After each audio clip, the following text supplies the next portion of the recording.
school football is now more popular than it has ever been before. Well, a major debate that is flourishing now is the debate over the safety over the high school football players.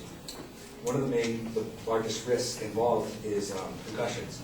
A concussion is defined as a minor traumatic brain injury that may occur when the head hits an object or when a moving object strikes the head. Obviously, concussions are very prevalent in high school football. My main claim is that concussions will lead to the abolishment of full contact high school football. I will back up my main claim with my secondary claims. The first being, concussions are more dangerous to high school athletes than at any other level. The second, a single concussion can ruin the academic career of a student athlete. And the third, concussions lead to negative psychological issues with the student athlete. First, concussions are more dangerous to high school players than at any other level. The first reason behind that is simply high school athletes do not have access to the same caliber care as college or professional teams have. An average freshman through varsity football program has around 200 players and one trainer to treat all those players, whereas an NFL team has 53-man roster and has multiple up to 10 to 15 professionals trained to and specialize with specific degrees to treat any type of injury. Nova Science reports that concussions in high school football often go unreported, increasing the possibility for increased negative side effects and permanent damage. A study by Time Magazine from 2005 to 2008 showed that 41% of concussed athletes in 100 high schools across the United States returned to play too soon. 41%, so that's 4 out of 10 students, or 4 out of 10 high school athletes that were already diagnosed with a concussion, knowingly diagnosed with a concussion, return to play too soon. And again, that's connected with the fact that high school football teams simply do not have enough, they don't have enough expertise, and they shouldn't be, there should be more when it comes to protecting the players. And when they return to play too quickly, that's when the more serious concussions can arise, and that's when the more serious head injuries are seen. And because of the fact that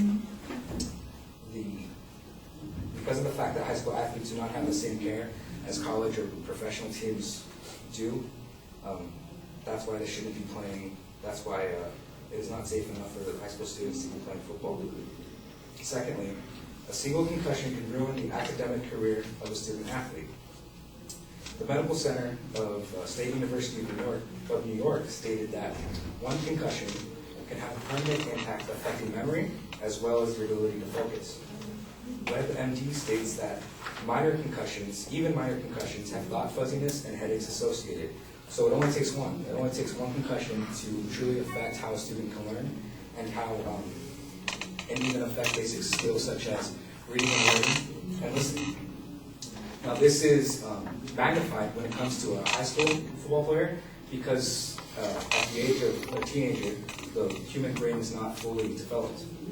According to neurologist Francis Jensen, in an interview with NPR, at the point of being a teenager, the frontal lobes of the brain are not fully connected. So not only is it hazardous, but to the point of a high school athlete, if a serious enough head injury can occur, it can prevent and limit the amount of learning that can take place in the future. Thirdly, concussions lead to negative psychological issues. Concussions, WebMD states that concussion can lead to sadness and in extreme cases, suicide. Fox News reports that 3 NFL players in the last 2 years have died from self-inflicted gunshot wounds, 2 of which were in the chest to allow their brains to be studied. So these NFL players that took their lives shot themselves in the chest because they felt that there was a direct correlation between their depression and sadness and the head injuries that they experienced during play. Now these were NFL players, but the same type of sadness and depression is prevalent in high school sports as well, and the same type of side effects are seen in high school students. the risks involved with playing football are simply too high to continue the sport. And a single concussion, the fact that how a single concussion can ruin your academic career, and the fact that you can also have negative psychological issues, and that combined with the fact that high school students are more susceptible and vulnerable to these types of issues is why no other solution can truly protect the players than to get rid of high school football. Concussions will lead to the abolishment of full contact high school football. Thank you.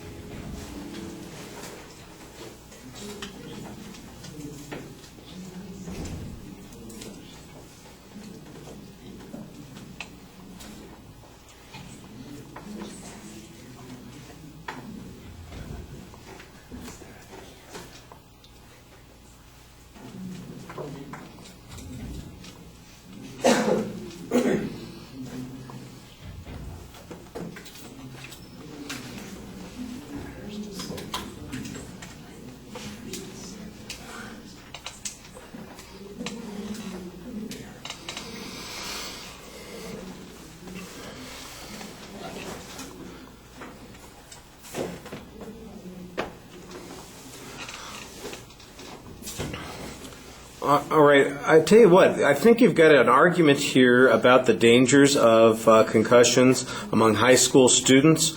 I'm not sure that that necessarily means that football will be abolished at the high school level. You're making a claim of future fact that is pretty specific, but then you never discuss what the process would be by which such an abolishment would take place, why the number of concussions is matters, whether or not, I mean, if we're having concussions now and we've got high school football now, why does it mean that down the road we won't have high school football even though we have concussions? It's not clear what the difference would be 5 years from now, 10 years from now, from what was happening this year or 5 years ago. So it seems to me like your inference is really more about the dangers of the concussions rather than it is about whether or not high school football is going to change in any substantive way.